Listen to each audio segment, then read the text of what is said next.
The Right Honourable Chris Hipkins. Thank you, Mr Speaker. To the Prime Minister, does he stand by all of his government statements and actions?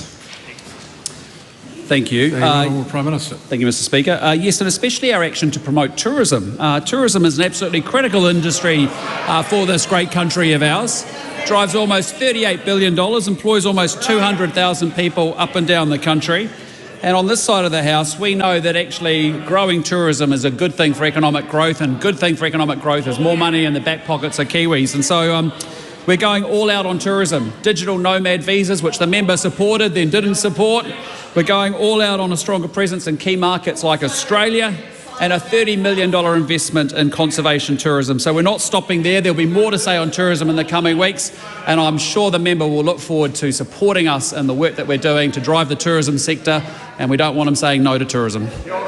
Supplementary question. Was Engineering New Zealand Chief Executive Dr Richard Templer wrong when he said, quote, "The shutdown of education rebuilds, the shutdown of hospital builds and upgrades, the slowdown on roading, the changes in the Three Waters space has meant that New Zealand constructors, the people who build the roads, water networks and buildings, have all had to look elsewhere for work, and that has seen people heading overseas in significant numbers." And isn't it ironic that the member that caused the grief in the New Zealand economy is now criticising us for trying to fix it? And what I'd say is there are some good signs. There are no more phantom projects anymore for engineers to work on. No more Auckland Light Rail, let's get Wellington moving, all those kind of projects. There's $33 billion in the National Transport Plan. There's $148 billion in the Infrastructure Commission pipeline. There's work coming and it's starting to happen. We're getting roads built. Brougham Street starting. Hawke's Bay started. That's what's going on. The Honourable Chris Bishop. Can the Prime Minister confirm that the latest quarterly infrastructure pipeline report from the Independent Infrastructure Commission confirms $108 billion of funded projects underway and in planning from central government, local government and the private sector, up $8 billion in the last quarter?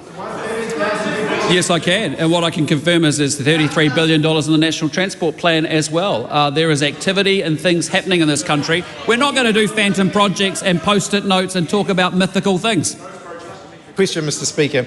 Does his everyone must go strategy apply to the leadership of the New Zealand health system?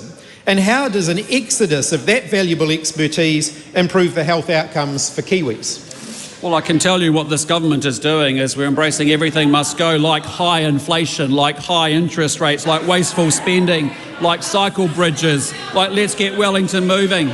We're saying everything must go, including like gang members going up, violent crime going up, retail crime going up. And who was the police minister for 5 years? Supplementary question, Mr Speaker.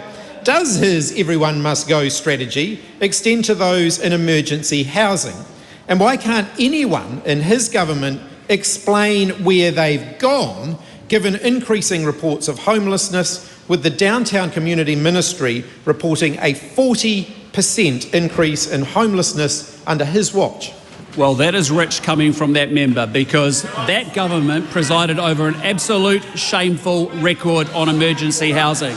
When we came to government, there was 3,200 households living in motels. Prime Minister, that's absolutely enough. I know that the Prime Minister's questions generally elicit a lot more, you'd say, interjection, but not the constant barrage that's going on. If the opposition wants answers, listen to them.